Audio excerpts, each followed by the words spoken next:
In the great kingdom of Mtren, there lived a young warrior named Ojadili. He was the strongest and bravest man in the entire land. No one could match him in wrestling, hunting, or battle. The people sang his praises, and even the king admired his skill. But Ojadili had one great weakness: his pride. He believed no one was greater than him. He mocked the older warriors, ignored the village elders, and refused to acknowledge the gods in his victories. One evening, after defeating yet another challenger in a wrestling match, Ojadili laughed and said, "There is no man, no beast, no spirit greater than I. Even the gods themselves would not dare challenge me."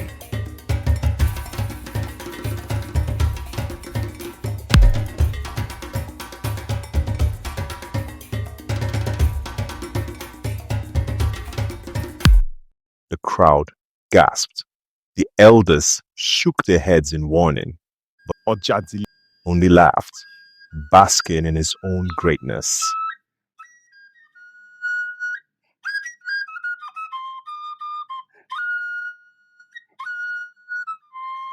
That night, an old man wrapped in a dark cloak approached Ojadili. His eyes gleamed like fireflies in the dark.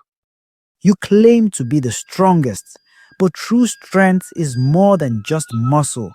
If you are truly the greatest, I challenge you to a test. Travel to the forbidden forest and wrestle the spirit of the hills. If you win, your name will be sung for eternity. But if you fail, you will learn a lesson greater than strength. Ha ha ha ha ha. A mere spirit, I accept. Ojadili laughed, and with that, he set out at dawn, ignoring the warnings of his people.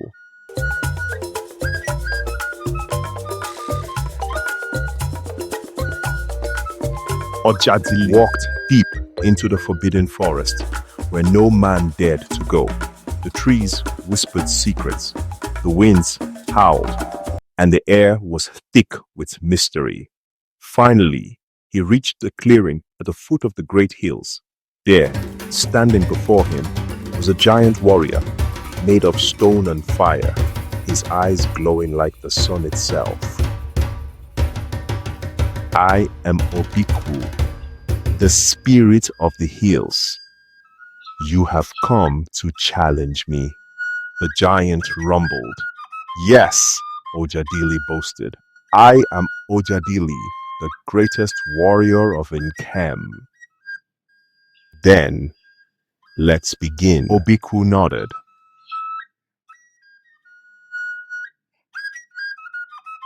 Ojadili rushed forward, grabbing the spirit with all his might, but Obiku did not move. It was like wrestling a mountain. With a single push, Obiku sent Ojadili flying backward, but Ojadili was determined. He got up and charged again, using all his strength. Yet each time, the spirit was unshaken. Ojadili grew tired. His legs wobbled, his arms ached, and for the first time, fear crept into his heart. Itunsatitus, why can't I defeat you? He gasped.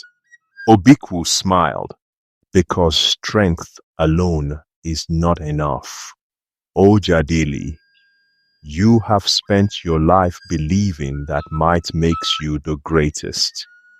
But true strength comes from knowing when to fight, when to listen, and when to ask for help." At that moment, Ojadili understood. He dropped to his knees, humbled for the first time in his life. "Teach me, Great Spirit," he said.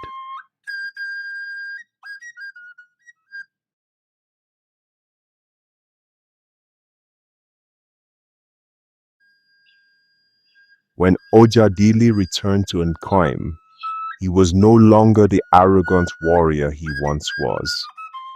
He respected the elders, listened to the wise, and understood that true greatness was not just in fighting, but in wisdom, kindness, and humility.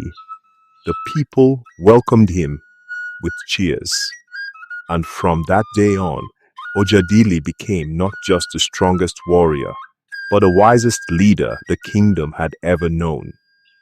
Thus, proving that true strength is not just about power, but about wisdom, humility, and knowing when to listen.